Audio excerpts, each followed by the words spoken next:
14 सितंबर को India versus Pakistan का मुकाबला खेला जाएगा।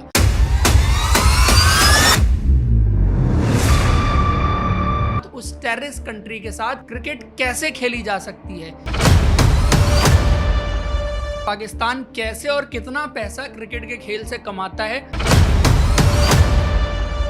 और फिर उसका इस्तेमाल इंडिया के खिलाफ होता है।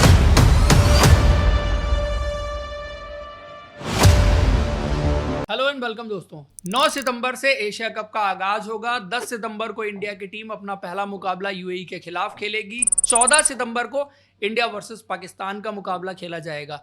जब एशिया कप होता है, ऑर्गेनाइजर्स की कोशिश हमेशा ये रहती है कि इंडिया वर्सेस पाकिस्तान के मुकाबले ज़्यादा से ज़्यादा खेले जाएं, जिससे कि उनका रेवेन्यू बन सके। वो कोशिश आपको इस बार भी दिख रही है, क्योंकि पहला मुकाबला लीग स्टेज में खेला जाना है, दूसरा मुकाबला सुपर 4 में खेला जाना है, तीसरा मुकाबला फाइनल में खेला जा सकता है अगर दोनों टीमें फाइनल में पहुंचती हैं। लेकिन इस बार हालात बदल चुके हैं। जिस तरह से पहलगाम में मासूमों को मारा गया, इंडिया वर्सेस पाकिस्तान वॉर में सिविलियंस को टारगेट किया गया, कश्मीर की टूरिज्म इकोनॉमी को ध्वस्त करने की कोशिश की गई, इंडियन सोल्जर्स आए दिन शहीद होते रहते हैं और इंडिया में अल्टीमेटली टेररिज्म के लिए अगर कोई रिस्पॉन्सिबल है तो वो सिर्फ और सिर्फ पाकिस्तान है। ऐसे हालात में उस टीम के साथ, उस टेररिस्ट कंट्री के साथ क्रिकेट कैसे खेली जा सकती है, क्यों खेली जा सकती है, किस लिए खेली जा सकती है, कौन हैं वो लोग जो इंडिया वर्सेस पाकिस्तान की क्रिकेट देखना चाहते हैं। क्योंकि इंडिया वर्सेस पाकिस्तान की जब क्रिकेट होती है तो उससे पाकिस्तानी इकोनॉमी को बूस्ट मिलता है। इंडियन इकोनॉमी से पैसा जाके पाकिस्तान इकोनॉमी में पहुंचता है, जिसके बाद उस पैसे का इस्तेमाल इंडिया के खिलाफ टेररिज्म में और वॉर में किया जाता है। आज मैं आपको बताता हूं कि पाकिस्तान कैसे और कितना पैसा क्रिकेट के खेल से कमाता है और फिर उसका इस्तेमाल इंडिया के खिलाफ होता है, क्योंकि उसका एक बहुत बड़ा हिस्सा इंडिया वर्सेस पाकिस्तान के मैचेस से आता है। अब तो बायलैटरल सीरीज बंद हो गई तो उसकी वजह से बहुत डेंट लगा, अदरवाइज इससे पहले कहीं ज़्यादा पैसा पाकिस्तान कमाता था जो इंडिया वर्सेस पाकिस्तान के मैचेस से आता था। अब तो सिर्फ आईसीसी के मैचेस में, एसीसी के मैचेस में इस तरह की चीज़ें हो पाती हैं। अभी अगर आप देखें तो 770 करोड़ रुपए आईसीसी और एसीसी की तरफ से पाकिस्तान को पर एनम मिलते हैं। उसके बाद 300 करोड़ रुपए चैंपियंस ट्रॉफी होस्ट करने के लिए उनको मिले थे। 116 करोड़ रुपए जो एशिया कप लास्ट ईयर उन्होंने होस्ट किया था उसके लिए मिले थे। तो मोटा मोटा 1000 करोड़ रुपए जो है वो पाकिस्तान को पर एनम आईसीसी और एसीसी से मिला के मिल जाते हैं। ये जो 1000 करोड़ रुपए हैं, इसमें एक बड़ा हिस्सा इंडिया वर्सेस पाकिस्तान के मैचेस से आता है। जितना कमाई पूरे एक साल की होती है उतना कमाई इंडिया वर्सेस पाकिस्तान के जो मैचेस होते हैं वहां से हो जाती है। तो बड़ी बड़ी सीरीजेस से उतना नहीं कमाते जितना इंडिया वर्सेस पाकिस्तान के मैच से कमा लेते हैं, क्योंकि इतने ज़्यादा लोग उस मैच को देखते हैं। लेकिन एशिया कप में ऐसा क्या है? क्योंकि एशिया कप में अगर आप इंडियन रेवेन्यू की बात करें तो इंडिया एशिया कप से कभी कुछ नहीं लेता। जो रेवेन्यू मॉडल है उसमें इंडिया का परसेंटेज 0 है। पाकिस्तान जो है वो 25% एशिया कप से लेता है, एसीसी से लेता है। अब एसीसी का एक कॉन्ट्रैक्ट हुआ था सोनी के साथ, जो 8 साल का कॉन्ट्रैक्ट था, $170 मिलियन, जो पाकिस्तानी रुपीस में अगर बात करें तो 4808 करोड़ रुपए बनते हैं। अब ये जो 4808 करोड़ रुपए हैं, इसमें से 1200 करोड़ रुपए जो है वो पाकिस्तान को मिलते हैं।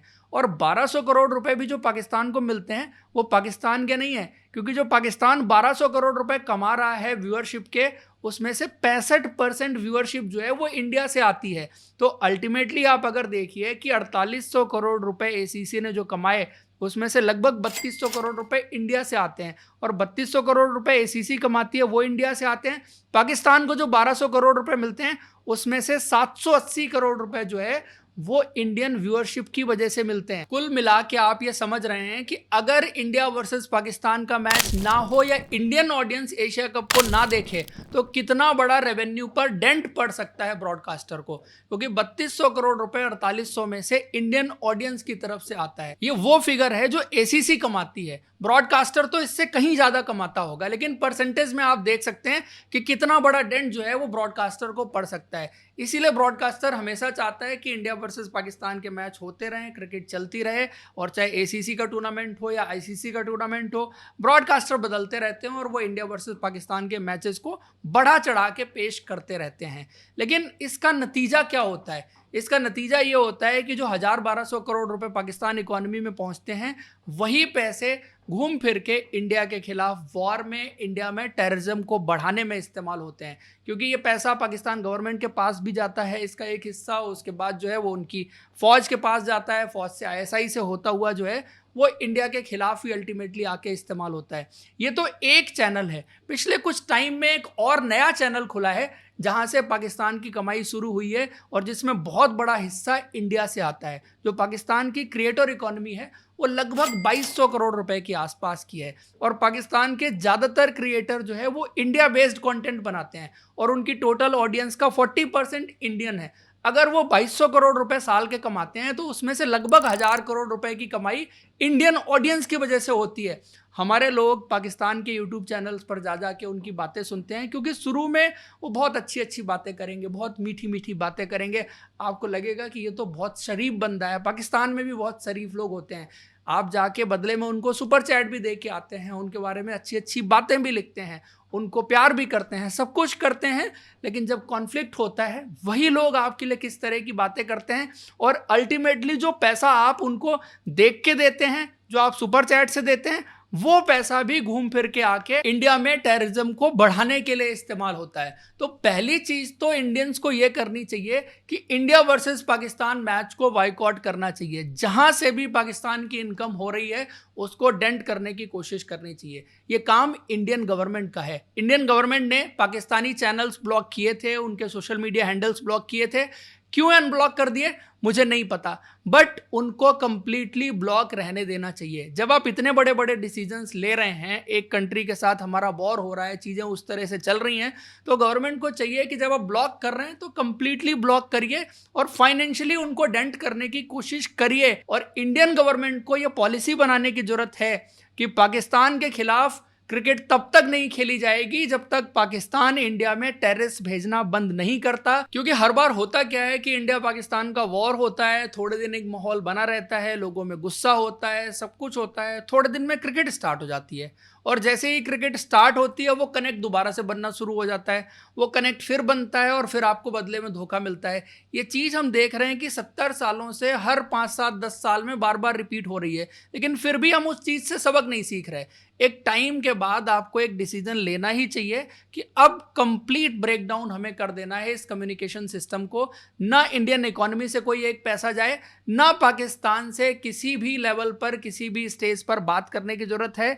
बात तभी होगी जब पाकिस्तान यहाँ पर टेररिस्ट भेजना बंद करेगा और जो कश्मीर का ख्वाब है उसको छोड़ेगा। क्योंकि वो ख्वाब जब तक नहीं छोड़ेगा तब तक वो यहाँ पर टेररिस्ट भेजना बंद नहीं करेगा। इंडिया को इंस्टेबल करने की कोशिश वो करता रहेगा। तो इसलिए दोस्तों, गवर्नमेंट को जो फैसला लेना है, BCCI को जो फैसला लेना है, वो लोग लेंगे। लेकिन एज अ व्यूअर मैंने अपना फैसला ले लिया है कि मैं इंडिया वर्सेस पाकिस्तान के मैच को बाइकआउट करूंगा, कंप्लीटली बाइकआउट करूंगा। और आप लोगों से भी अपील करूंगा कि आप इस इंडिया वर्सेस पाकिस्तान के मैच को कंप्लीटली बाइकआउट करें, क्योंकि ऐसे ये सबक नहीं सीखेंगे। एक बार जब व्यूअरशिप के नंबर्स डाउन होंगे और इनको लगेगा कि यहां पर इंडिया पाकिस्तान मैच खेलने का कोई फायदा नहीं है, तो थोड़े दिनों में इंडिया पाकिस्तान के मैचेस होने खुद ब खुद और कम हो जाएंगे। BCCI कोई वैसे नहीं चाहती, बट ब्रॉडकास्टर का प्रेशर और तमाम चीज़ें जो रहती हैं उसकी वजह से BCCI भी कोशिश करती है कि यहाँ पर इंडिया वर्सेस पाकिस्तान के मैचेस खेले जाएं। अदरवाइज ACC के टूर्नामेंट से BCCI को क्या मिलता है? 0% शेयर है रेवेन्यू में BCCI का। पाकिस्तान को 25% मिलता है, बाकी जो बच गया 75% बाकी जो मेंबर हैं उनको मिलता है शेयर। इंडिया वहां से 0% लेती है, चाहे वो ब्रॉडकास्ट से आने वाला रेवेन्यू हो, चाहे किसी और सोर्स से आने वाला रेवेन्यू हो। तो इसलिए मैं आप सब लोगों को कहूंगा कि आप इंडिया वर्सेस पाकिस्तान मैच को कंप्लीटली बाइकआउट करें और इस ट्रेंड को सोशल मीडिया पर भी लेके जाएं। लोगों में थोड़ी सी अवेयरनेस की भी जरूरत है। जो लोग इस चीज़ को नहीं समझ रहे कि किस तरह से ये क्रिकेट डिप्लोमेसी जो है वो बार बार जो है वो शुरू तो होती है, बट उसके गलत साइड पर हर बार हम ही खड़े होते हैं। कभी आपको किसी स्टेज पे जाके इसको स्टॉप करना ही पड़ेगा। मैंने तो अपने लेवल पर officially government of India, home ministry और BCCI को कम्युनिकेट करने की कोशिश की है कि इंडिया वर्सेस पाकिस्तान के मुकाबले फ्यूचर में ना खेले जाएं और तब तक ना खेले जाएं जब तक पाकिस्तान टेररिज्म को बंद नहीं करता। आप लोग भी वो कोशिश करिए, सोशल मीडिया पर इस मैसेज को स्प्रेड करिए और सबसे इंपॉर्टेंट चीज, इंडिया वर्सेस पाकिस्तान मैच को बाइकआउट करिए। Thank you. जय हिंद, जय भारत।